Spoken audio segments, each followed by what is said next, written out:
We have surveyed briefly the biblical data concerning the nature of man, and so now let's talk about different attempts to systematize these biblical data. Some people take human beings to be trichotomous in nature. That is to say, human beings have three parts that go to make them up: the body, the soul, and the spirit. This is the view of human beings that prevailed among the early Greek-speaking church fathers and represents the heritage of Platonism. On Platonic doctrine, the soul is that which animates the body. It makes the body alive. So, animals, being animate, have souls, as well as human beings.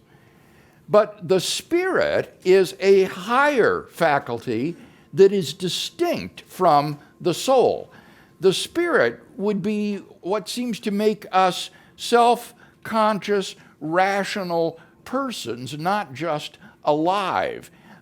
It seems to be roughly equivalent to the mind. Now, by contrast, the dichotomous view holds to dualism of the body and the soul or spirit. It doesn't really matter which word you use to refer to the immaterial part of man. The point is that we're made up of two parts: the material part and the immaterial part. And this is the view that prevailed among the Latin-speaking Western church fathers. Today, many theologians eschew any sort of differentiation between material and immaterial constituents in man. They would espouse a unitary view of human nature, what we might call anthropological monism. That is to say, human beings are made up just of a single constituent, which is physical in nature. We just are physical bodies. You are your body. There is no immaterial constituent to your being. These thinkers will often ridicule those who believe in a mind distinct from the body as believing in a ghost in the machine, to quote the British philosopher Gilbert Ryle. Our bodies are like a machine supposedly inhabited by this ghost, that is to say, the soul, which animates it and moves it about. And Ryle rejected any such dualistic view of the mind and body as absurd. Similarly, in the early 20th century, in theology, many theologians tried to play off the doctrine of the resurrection of the body against dualistic views of human nature. It became a sort of watchword among these theologians that the Bible does not teach the immortality of the soul, but rather the resurrection of the body.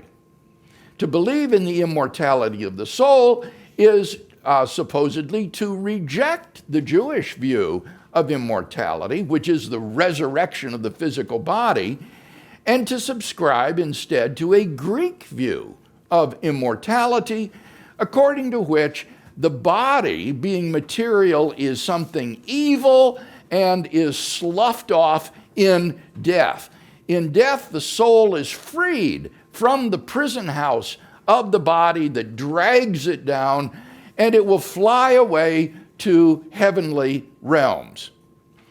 These theologians said that this Greek view of the soul and the body, which depreciates the body in favor of the soul, is fundamentally un-Jewish and therefore unacceptable. The Jewish view of immortality is the resurrection of the physical body. And therefore we should reject dualistic views in favor of some sort of anthropological monism.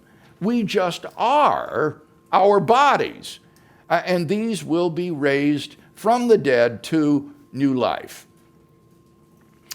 So we've got three alternatives to evaluate: the trichotomous, the dichotomous, and unitary views of human beings.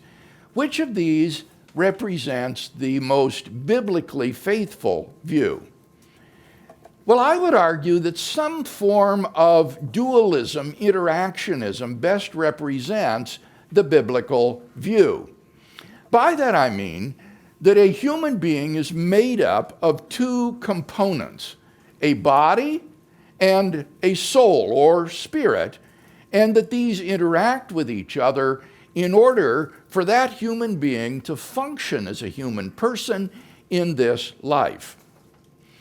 You'll recall from our previous discussion that in the Old Testament, we don't have clear terminological distinctions drawn between the soul and the body. Nevertheless, the Hebrew idea of a shade in Sheol seems to be the Hebrew equivalent of the Greek idea of a disembodied soul. The people who go down to Sheol are regarded as wraiths, having a kind of shadowy existence in the nether realms of the dead. It's not that they are extinguished at death.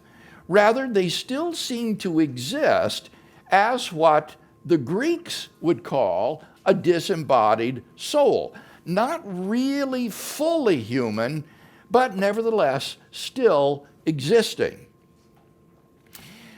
During the Intertestamental period, dualism became the standard Jewish belief. Now, in order to illustrate Jewish beliefs during the intertestamental period, permit me to cite a few passages from the very interesting Jewish pseudepigrapha.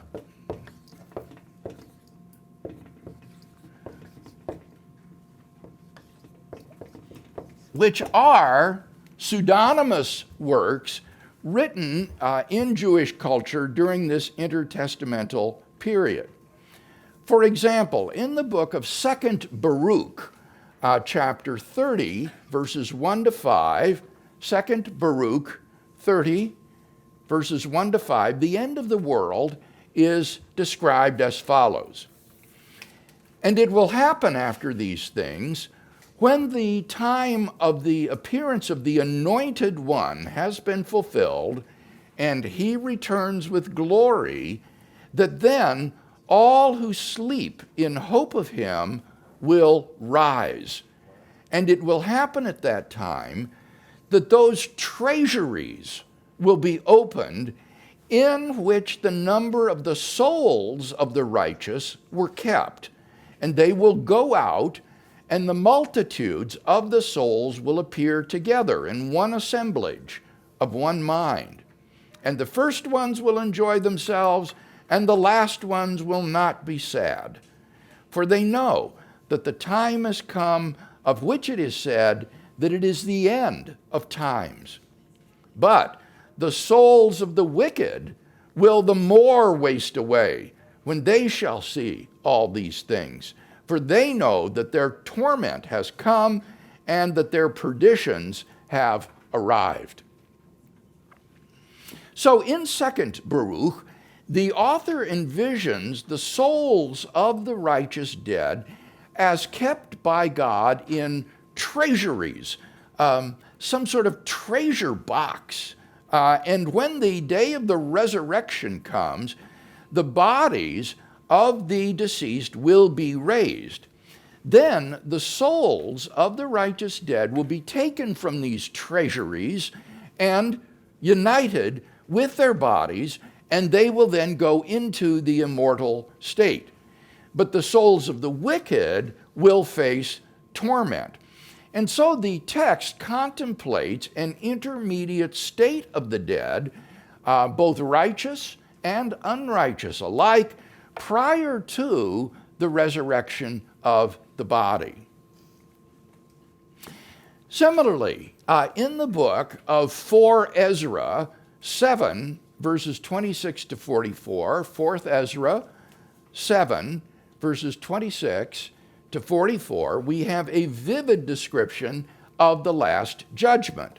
The author writes, "For behold, the time will come when the signs which I have foretold to you will come to pass, that the city which now is not seen shall appear, and the land which now is hidden shall be disclosed.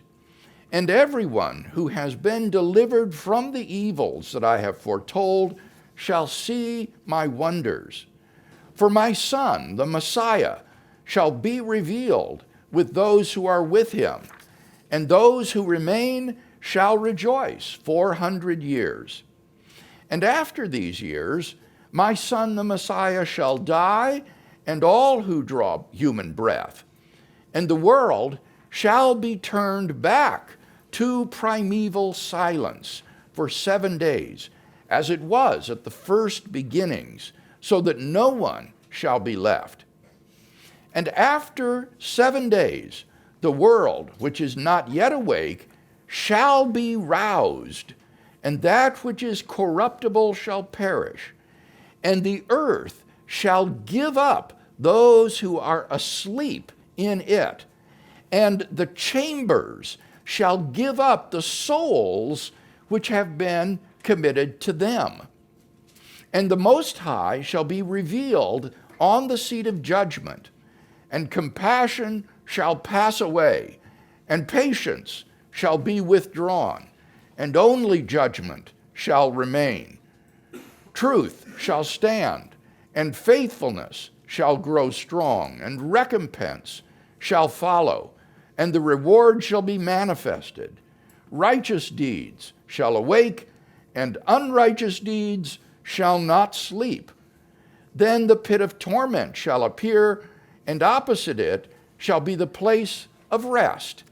And the furnace of hell shall be disclosed, and opposite it the paradise of delight. Then the Most High will say to the nations that have been raised from the dead, Look now and understand whom you have denied, whom you have not served, whose commandments you have despised. Look on this side and that. Here are delight and rest, and there are fire and torments. This is my judgment and its prescribed order, and to you alone have I shown these things." Here, the prophet is given a vision of the resurrection of the dead. And we find the same thing that we saw in 2nd Baruch.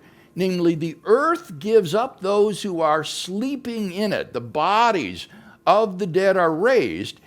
And then the chambers in which the souls of the dead are preserved are opened, and the souls are reunited with the body. This is the typical Jewish view of the resurrection, which combines the immortality of the soul with the resurrection of the body. Just one more passage from the Jewish pseudepigrapha to indicate this. This is from the book of 1st Enoch 22, verses 1 to 5. 1st Enoch 22, 1 to 5. The author writes, "Then I went to another place, and he showed me on the west side a great and high mountain of hard rock, and inside it 4 beautiful corners. It had in it a deep, wide, and smooth thing that was rolling over, and the place was deep and dark to look at. At that moment, Raphael, one of the holy angels who was with me, responded to me, and he said to me, 'These beautiful corners are here in order that the spirits of the souls of the children of the people should gather here. They prepared these places in order to put them, that is, the souls of the people there, until the day of their judgment and the appointed time of the great judgment upon them. I saw the spirits of the children of the people who were dead, and their voices were reaching unto heaven until this very moment. Here, the spirits of the souls of the dead are safely sequestered until the eschatological resurrection. So, the view of anthropological dualism is abundantly attested in the Jewish intertestamental literature. The standard view in Judaism came to be that when a person dies, his body, and in particular the bones rest in the ground until the day of judgment, and his soul goes to be with God, where it is safely kept until the judgment day. Then the soul and the body will be reunited, and the person will be judged. Now, when we come to the New Testament, the language of the New Testament is indisputably dualistic throughout. It consistently differentiates the soul and the body. And that this distinction is meant to be literal rather than just figurative or metaphorical is clearest when we consider the intermediate state between death and resurrection. For example, in 2 Corinthians chapter 5, verses 1 to 10, which we have already examined. I think in that passage you recognize that Paul is expounding the typical Jewish belief about the intermediate state in anticipation of the resurrection. As we'll see in a moment, Paul believed that for those who are still alive at the time of the return of Christ, they will be immediately transformed into their resurrection bodies without the need of passing through that state of nakedness in which the body is stripped away from the soul first. And that is what Paul himself really wants. His real desire, if he had his way, is to live until the return of Christ and not have to go through that intermediate state. This powerfully suggests that soul-body dualism is not just a metaphor or a figure of speech. Rather, it is ontological. There really is a soul which survives the death of the body and which will eventually be reunited with the body at the return of Christ. Compare in this regard what Paul has to say in Philippians 1, 21 to 23. Philippians 1, 21 to 23. Here, Paul is contemplating his own possible execution and martyrdom. And he writes, "For me to live is Christ, and to die is gain. If it is to be life in the flesh, that means fruitful labor for me. Yet which I shall choose, I cannot tell. I am hard-pressed between the two. My desire is to depart and be with Christ, for that is far better." So, for Paul, even though the death of the body would mean a state of disembodiment, which is a less than fully desirable state, nevertheless, it brings him closer to Christ. And therefore, it is actually better to die and go to be with Christ. Now, for Paul's doctrine of the resurrection of the body, look at 1 Thessalonians chapter 4, verses 14 to 17. 1 Thessalonians chapter 4, verses 14 to 17. Paul says, "For since we believe that Jesus died and rose again, even so, through Jesus, God will bring with him those who have fallen asleep. For this we declare to you by the word of the Lord, that we who are alive, who are left until the coming of the Lord, shall not precede those who have fallen asleep. For the Lord himself will descend from heaven with a cry of command, with the archangel's call, and with the sound of the trumpet of God. And the dead in Christ will rise first. And then we who are alive, who are left, shall be caught up together with them in the clouds to meet the Lord in the air. And so we shall always be with the Lord. What Paul is here describing is the second coming of Christ, the return of Christ, bringing with him those who have died, those who have fallen asleep. He brings the souls of the departed dead with him to receive their resurrection bodies. Then the Christians who are still alive at that time are immediately transformed into their resurrection bodies. So, on Paul's view, the immortality of the soul does not imply that our ultimate state is to go into some sort of ethereal, disembodied heaven.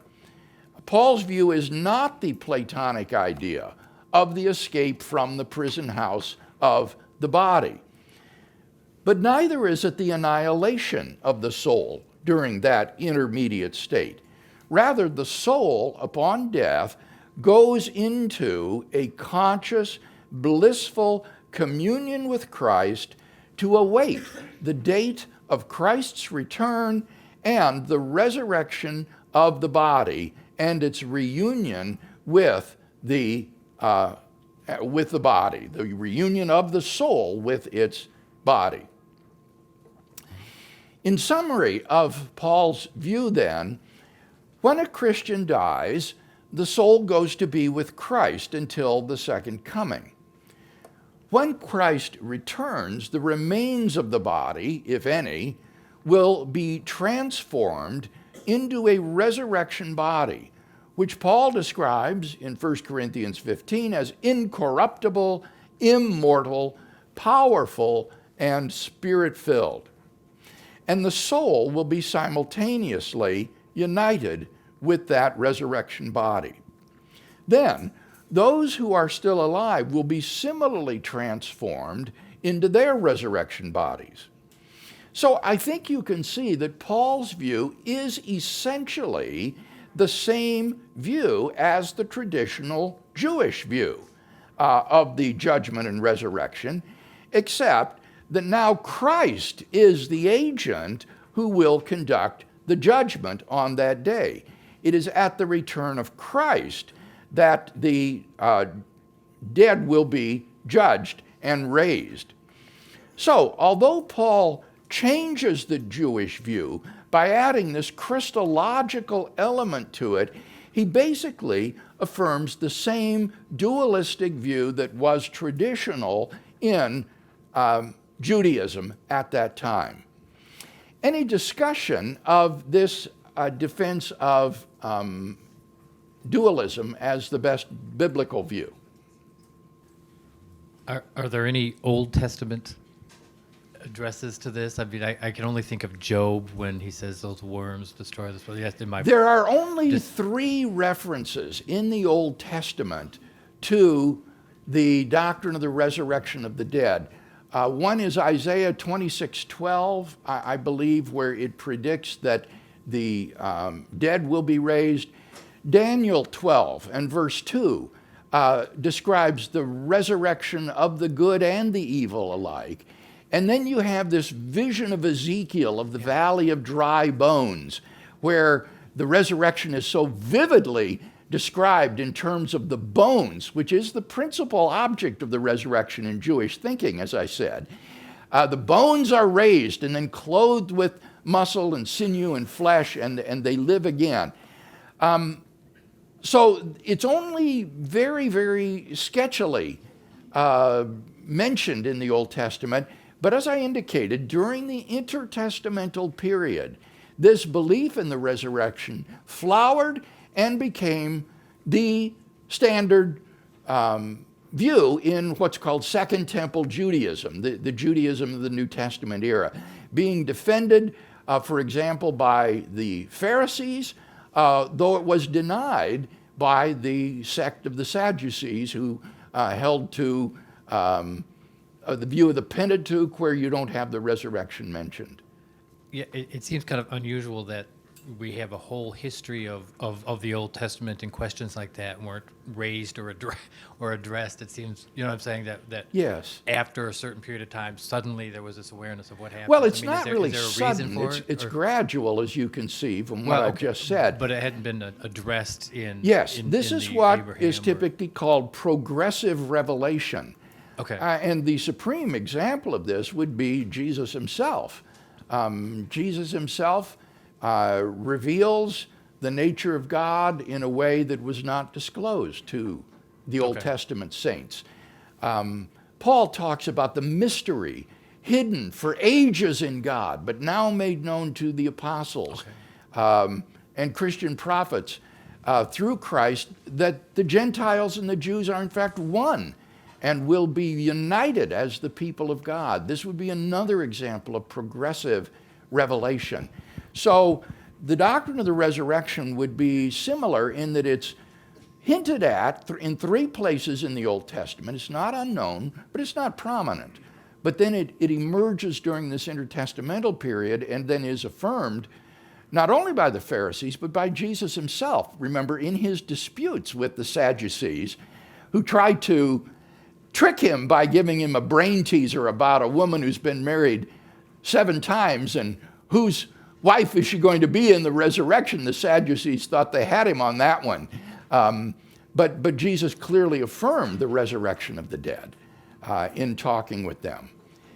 Is there anything in the Jewish writings about the nature of the resurrected body being glorified? Yes, definitely. When you read 2nd Baruch, for example, it talks almost in language like Daniel about how the righteous will shine like the stars in heaven. So this is not just the resurrection of a corruptible mortal body. These are going to be glorious bodies that will be immortal. And so definitely in these pseudepigraphal writings, you have descriptions of glorified bodies. Dr. Craig, I'm going to throw some idea to chew on and see if it's out of the box. When I was working in Boeing, because the new technology came out, so they are trying to implement the computer and the graphic and database into their existing airplane building process.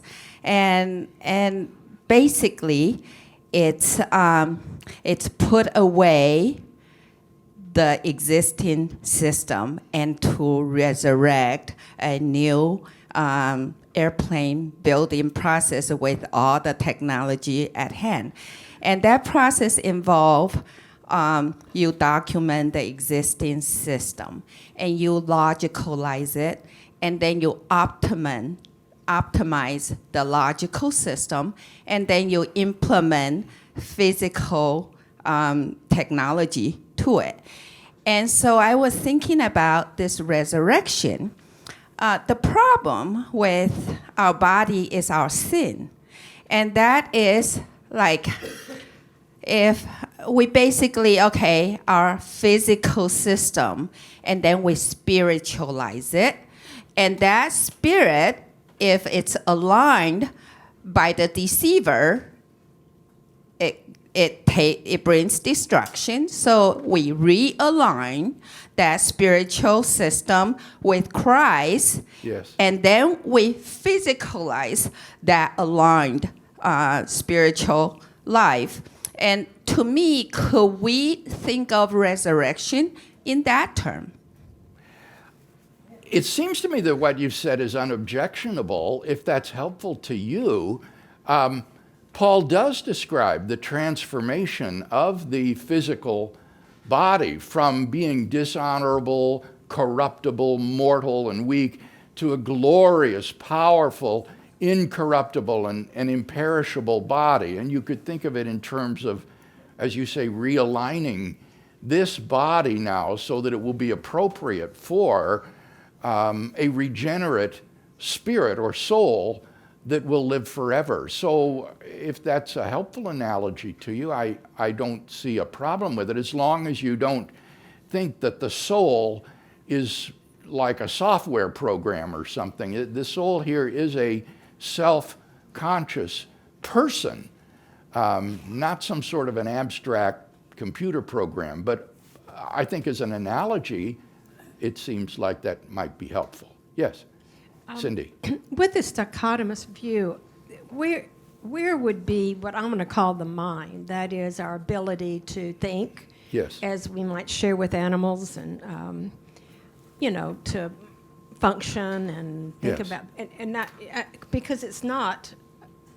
It's with the body and the soul. So where does that part of the human rest, body or soul? And also with animals, where would Yes. it then rest, body? On the dualist view, the mind is another word for the soul. As I say, the vocabulary isn't so important here, whether you call this mind, soul, spirit. All of these words refer to that immaterial component of human being, which is a self-conscious, rational person endowed with freedom of the will. Now, with animals, if they have souls, they would be souls that are less richly endowed in terms of their faculties and capacities. They wouldn't have a capacity for self-consciousness, but they would still have sentience, for example, in many cases.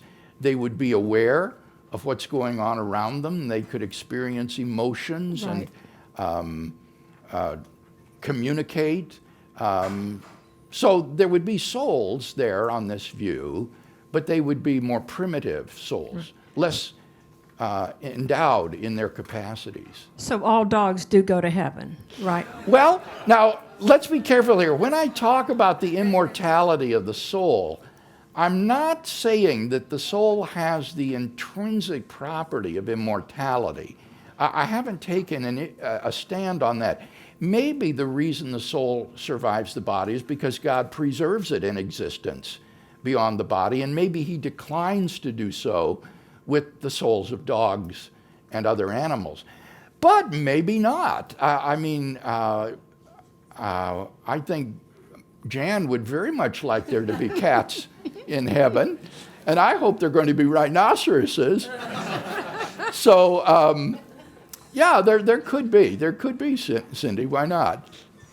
Yeah, on that note, J.P. Moreland says the same thing about animal souls, that they have souls, but they're simple souls. Yes. He uses that phrase, so I found that helpful. Yes, my colleague J.P. Moreland specializes in this area and has written a number of books like Body and Soul, or the chapters on philosophy of mind in the book Philosophical Foundations for a Christian Worldview. And he's my go-to guy on these issues as well. So a more practical or maybe pastoral question, but the thing you said, the phrase you mentioned a moment ago about that the dead in Christ will raise, their remains, if they have any, will be transformed in the resurrection. Mm-hmm. The pastoral question would be the tradition or maybe trend of Christians cremating remains of loved ones. And that, is that practical? Is that biblical? Is that appropriate versus the more historically Jewish and Christian process of burial? In Second Temple Judaism, the standard procedure for funerary practices was to bury the body or put it in a sarcophagus for a year for the flesh to decay away and rot away. Then the bones would be collected, and the bones would be placed in bone boxes called ossuaries, and these ossuaries would then be stacked in the tombs. And they would lie there to await the eventual resurrection of the dead on the judgment day. And this seems to be the view that's presupposed in the New Testament as well. And therefore, I think that it's best to err on the side of caution, Bobby, and not destroy the remains of the dead through cremation, where the bones are ground up into some sort of powder and then scattered. It seems to me that we should err on the side of caution and inter the bones in some way, with a view toward the return of Christ and the resurrection. Now, Jews were aware, in the case of Jewish martyrs, that sometimes even the bones were destroyed.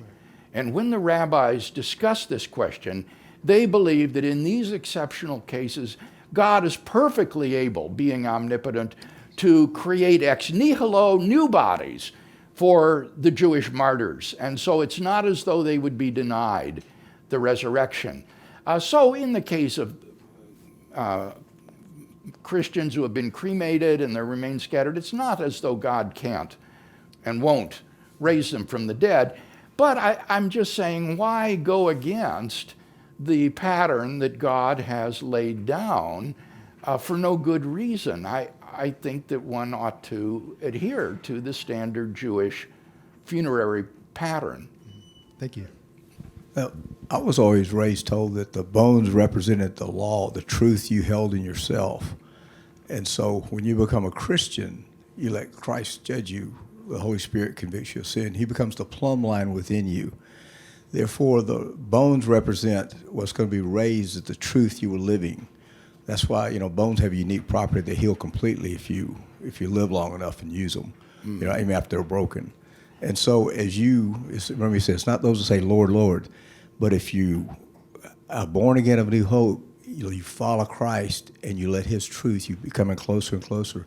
And then the bone left in you is the plumb line of Christ. Yeah, Steve, it just seems to me that is a product of pious imagination. I don't see any grounds for that sort of interpretation in the biblical text, which I think is much more down to earth in the way I've described. Yes? So we spoke earlier about the materialist view and kind of the view of the body being a thing on its own, and you speak of the mind being separate as kind of talking about like a ghostly quality rather than a dualistic nature. So my question is, how would a Christian materialist reconcile the idea of a spirit like the Spirit of God acting on behalf of the physical world? Oh, now see, he's really, I think, pulled a thread here that is important. I remember meeting Nancy Murphy, who is a Christian materialist from Fuller Seminary, at a conference at the University of Notre Dame.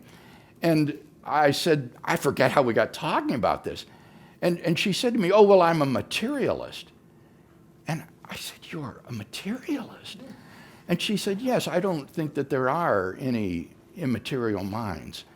And I said to her, well, what about God? And she said, oh, well, I make an exception in his case. And to me, this just seems completely ad hoc.